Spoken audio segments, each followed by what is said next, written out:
Are these the perfect game improvement iron? The PING G425. Let's test it and find out.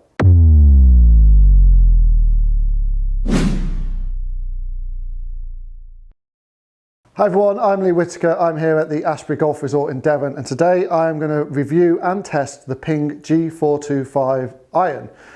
Now this iron is a game improvement iron. It's got a big cavity back, it's got a big sole, it's got a deep face. This is everything that is screaming out game improvement, but looks wise, it looks fantastic. And is this something that more people should play and not the game improvement area? And is it actually just a good iron for everybody? So I'm going to test this today. I'm going to get quad on. We're going to hit some balls out into the range, see what kind of numbers we get, and have a look and see if the G425 iron from Ping is as good as everybody is currently saying it is. Right, down at the ball, it looks great. It doesn't look big and chunky at all. The way that the top line is all curved doesn't make it look as thick as some of the others that have got that flat top line. And then on the face, we've got this white line at the bottom, which really helps to sort of frame the ball down like into the center of the club. It just looks superb. There is a bit of offset, granted, something that doesn't suit my eye, but for those people who sort of have a miss to the right, that offset is designed there to help them. But I'm not seeing the back of the club, so there's not like that chunkiness there, which is what you get on some game improvement irons. It actually looks fantastic. The shaft I'm going to be using today is the PING AWT 2.0 stiff. Just a shaft, isn't it? Basically, end of the day. Let's see how it performs. But it looks superb, to be honest. Like it's big. There's a long blade length, but it just doesn't scream like massive.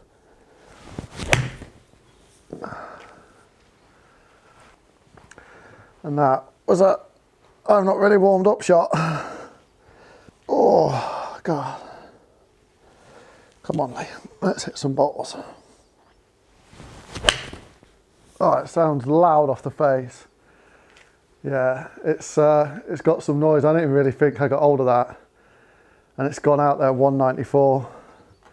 Off the face, yeah, it sounds loud. It's, don't know if it's a Ping thing. Like the driver sounds loud, and somehow this sounds like equally as loud. Like it's kind of offensively loud, to be perfectly honest. Hit that out the centre of the face though. Ball speed's good. 184 carrying up 194, sorry. Not bad considering I didn't really feel like I hit that one.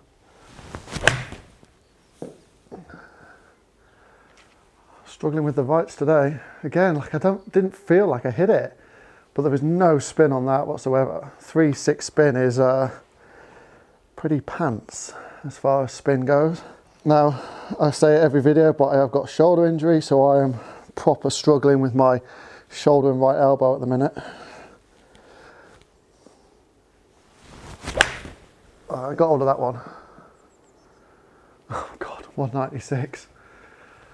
Like this is 30 degrees of loft, so it's kind of in where it's kind of like a 6.5 iron for where I am in a set. My 6 iron is 29. So yeah, it's more of a 6 iron for me. But it's that spin rate at 3.2. It's not great, is it?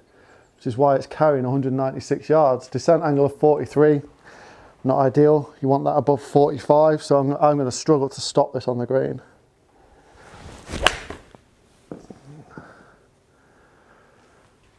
Consistent though at 194. I mean, great shot shape. Does get out there. Just can't get any spin on the ball. Launch angle of 14 is fine. You know, it's a 30-degree 7 iron.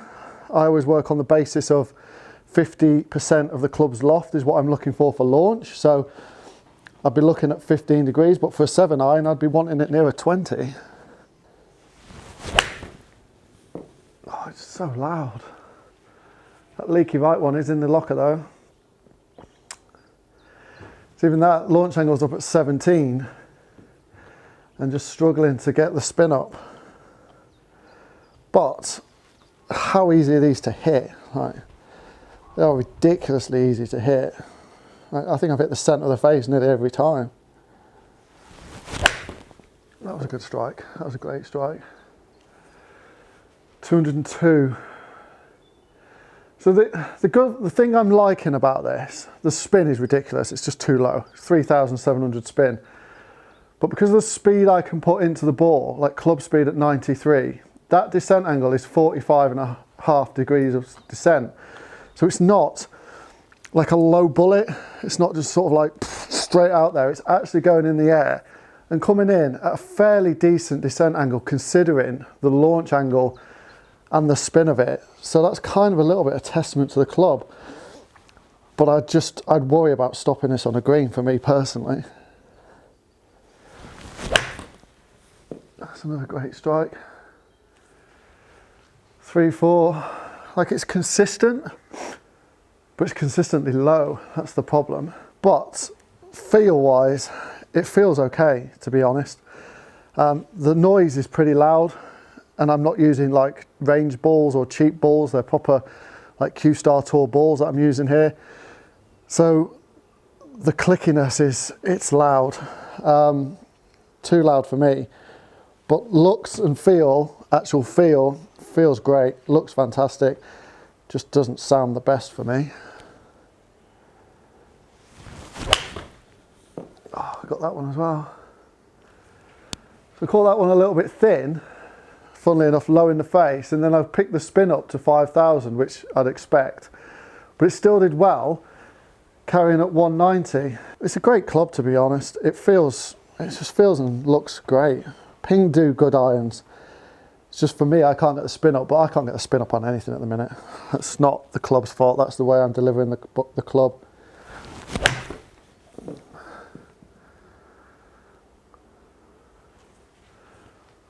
But it's so easy to hit. So easy to hit.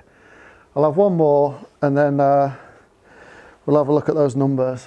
But I'm quietly impressed by this. Like, I just don't feel like I can miss the face. If you're someone who struggles a little bit with strike, this could be the club for you. They're just arrow straight all the time, aren't they? Took a little bit off that, still got at 178. For me, looking at those numbers, and I'll have to look at it in a bit more in depth, spin is an issue and descent angle is an issue, but caveat that with that's how I'm delivering the club. This is, to me, a strong 7-iron. So I'm launching it at 16, which is where I'd want to be launching a 30-degree club. So it's not the club's fault I'm not getting the spin up. I'm not getting the spin up on anything. But looking on the basis of this as a 7-iron, it's just a little bit too strong, a little bit too less spin, but it gets the ball in the air. For something that's coming out at a low launch and a low spin, this is still getting the ball up in the air. And we'll have a look at the numbers in a minute and look at the peak heights, but I'm impressed by it. I am impressed. Right, the first thing I want to look at then is dispersion. So what this is everything's starting right of target, which is the way I do it. I've got a draw, and then the dispersion circle at this is pretty big. Like this one is 87 feet out to the right. In general, this is the center line here, and the actual dispersion square, or the point, is actually bang on it. But it's taken into account these out to the right. If I look at my majority of my shots, so 66% of the time, where am I going to land at? Then it's in this circle here, and that's the center line. So it's kind of like on center, and it's equal left and right dispersion, which for a club of that loft and going out at an average of around about 195, I think is fantastic for me as a dispersion circle from that kind of length. You know, it's not a close-in shot. It's for me, it's a 200-yard, 190, 200-yard shot. So to have that tighter dispersion, I think is fantastic. Right, now if we look at the averages then, so average club speed 91 miles an hour, that's where I'm at. Average ball speed 125.5 is great. Launch angle of 15.7, I want 50% of the club's loft, so that's fine for me. Average spin 3.9, that's where it's fails for me, but every club fails. That's not a basis on the G425. I could test any 7-iron and I'm going to get similar numbers. It's just the way I am at the minute. Average carry 191. An offline average is a yard. Granted, there's a plus and some minuses here, but the average offline is 1 yard.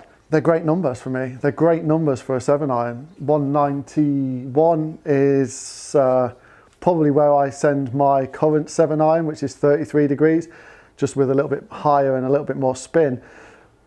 But they're great numbers for me. And then finally, if we look at impact position, smack bang in the middle. A little bit dotted about, but the average is smack bang in the middle. These clubs are so easy to hit, like so easy to hit.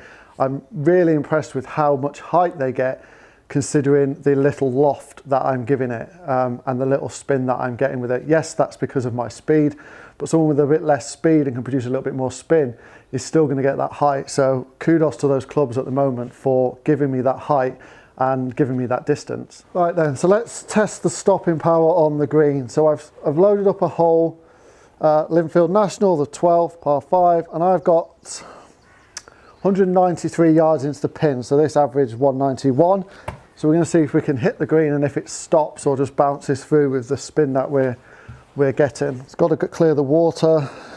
So how does it perform on a course? That's the question.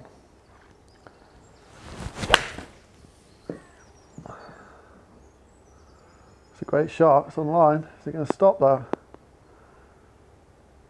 That's the issue for me, is it just rolls on a little bit too much. But we're on the green and we're putting. It's so easy to hit. So we're launch angle 15, ball speed 123. Right, that was a thin. How's that going to perform? So it's just a low bullet, going to go in the bunker. No, just cleared the bunker. No, it's gone in the bunker. To be fair, like I thinned that, and it still did all right. You know, it didn't get a massive peak height, but I've cleared the water and I'm out chipping out that bunker. So, you know, we all hit bad shots. All right, come on. That's a little bit low in the face again. So it's got up there. Carried 180. Again, just a little bit low in the face. Right, let's try one more. Let's see if we can get it out the centre, but I'm impressed with it. Off centre hits or low thin hits, it's still getting up there, which is what you want a club like this to do. That's a good shot. Is that going to come in? No. Right, I'm going to make one more because I want to hit the green. Let's go. It's just, yeah, I just don't think it's going to stop on the green for me. There's a little too much, little spin. Right, definitely let's go. That should be great. Yeah, that's more like it. Dead on the pin. But there's my issue with this club, and there's my issue with golf at the moment.